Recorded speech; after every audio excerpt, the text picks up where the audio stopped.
Hey guys, Palakick here, and this is a very tiny e-bike. If you follow my Instagram, you probably know that I bike a lot. When traveling, I'll usually throw my kick scooter in the car, but I started looking at folding bikes for a more versatile alternative. This little e-bike kept popping up on my Amazon searches, and I always thought that the idea of an e-bike seemed interesting. So I YOLO'd it and clicked buy now. So that raises the question, did I screw up by buying such a tiny bike? The bike packs quite a comprehensive set of features.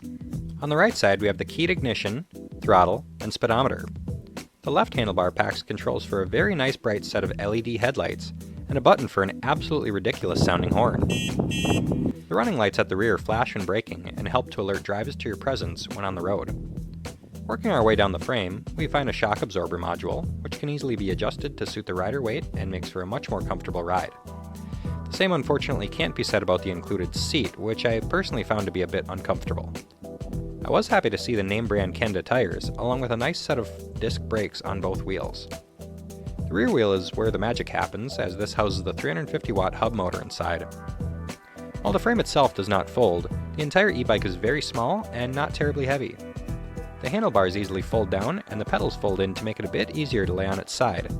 This makes it small enough to comfortably fit in the trunk of my 2011 Chevy Impala, and a lot less cumbersome if you choose to bring it inside the house for charging. The included charger is just a small power brick which plugs into the rear of the bike, and has an indicator that turns green when the bike is fully charged. The bike arrived almost fully assembled, safely packed in foam blocks. I'm usually pretty picky about bike tuning, but everything seemed to be assembled very well. Even the brakes were properly set up, which is more than I can say about some department store bike disc brakes I've seen. The only simple tweak I made was to loosen the chain tension, but even this probably would have worn in just fine. Overall, the bike looks gorgeous. The sharp looks are honestly a large part of why I picked this, and I was not disappointed to see it in person. The paint has a sparkly white pearl finish underneath a very uniform clear coat, with no runs or imperfections. I expected the accent trim to be simple black decals, but even this is embedded into the paint job under the clear coat. Everything down to the welds and seams just looks great. On my maiden voyage, I decided to take the bike out on my usual 20-mile route, using a mix of pedal assist and throttle. The quality of the ride was pretty good, and my worries about it handling goofy with the tiny tires quickly faded as I found that even at its top speed, it felt just as stable as my full-size bike. I was surprised to see that I could even ride it no-handed. The motor seems torquey, but generally only topped out around 13 to 14 miles an hour. Battery life was better than expected, and I only used about a third of the battery throughout the 10 miles of pedal assist, with an additional 10 miles of motor-only usage. Unfortunately, due to the limited gear ratio and tiny wheels, the speed that you can pedal at is absurdly slow, only around 7 to 8 miles an hour. It was tolerable on a walking trail, but I was forced to use throttle on the road. I'm also fairly tall at around 6 foot, and found the seat height to be far too short. I wound up ordering a taller seat post, which made the bike feel much better to ride. I also found that the seat was a little bit uncomfortable, so I opted for using my own. The Amazon listing claims a top speed of 18 miles an hour, but a quick check with the wheel off the ground confirms that the speed is limited to 25 kilometers per hour, or only around 15 miles an hour.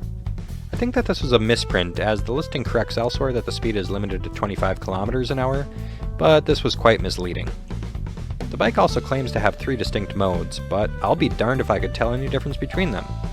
All 3 modes provided the exact same amount of pedal assistance and allowed me to use throttle in addition to that. While not a deal breaker, I was also a bit disappointed to find that there was no documented ability to switch the display to show miles per hour instead of kilometers per hour. I did find a somewhat cryptic PDF explaining the programming mode, which can be accessed by holding the mode button while turning on the bike. There was unfortunately no unit setting, but because the speed calculation is based on the wheel size, I can effectively trick the computer into converting to miles per hour by entering a smaller wheel size. 1 kilometer is equal to 0.621 miles, so if we multiply our 14-inch wheel by that factor, we find we need an 8.69-inch wheel.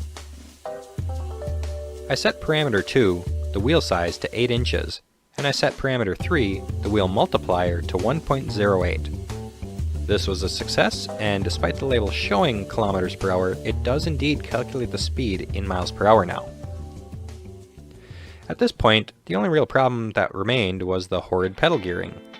I wanted to replace the stock 16-tooth freewheel sprocket with a smaller one, but the only commonly available smaller freewheel sizes are meant for BMX hubs, which are too small to thread onto this hub. The other option is to get a larger chainring, which means replacing the whole crankset.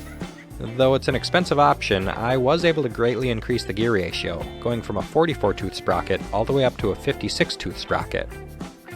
I needed a slightly longer chain as well, but this swap went really well, and I think it looks a lot nicer than the stock hardware.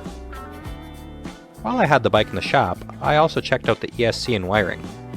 Nothing too amazing, just a fairly generic looking controller, but I will admit the cable management and mounting was very well done. Unfortunately, not all was perfect at this point. As I had feared, the pedal assist was now miscalibrated because of the new gearing. While there is no software correction I could find for this, I noticed that the pedal sensor uses 6 magnets. I did a brief test with the chain off and confirmed that this particular speed controller does indeed match the pedal cadence to the wheel speed, so I figured an additional magnet might trick the controller into using more motor assist. I tried to find a 7-magnet disc, but nobody seems to make one, so I took some measurements and 3D printed my own using TPU. Thankfully, my theory was right. The pedal assistant ratio is now increased by 7/6. This is less than the increase in the gear ratio, but I actually preferred the way that this felt, as I felt that the stock pedal assist was far too strong, but now it seems much better matched to my cadence. After all these modifications, the bike is much more enjoyable to ride.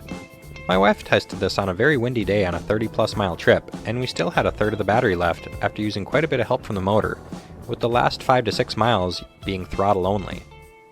I'm much happier with the bike at this point, but if you still think I look like a doofus riding it, be sure to click that like button to let me know that you got a laugh.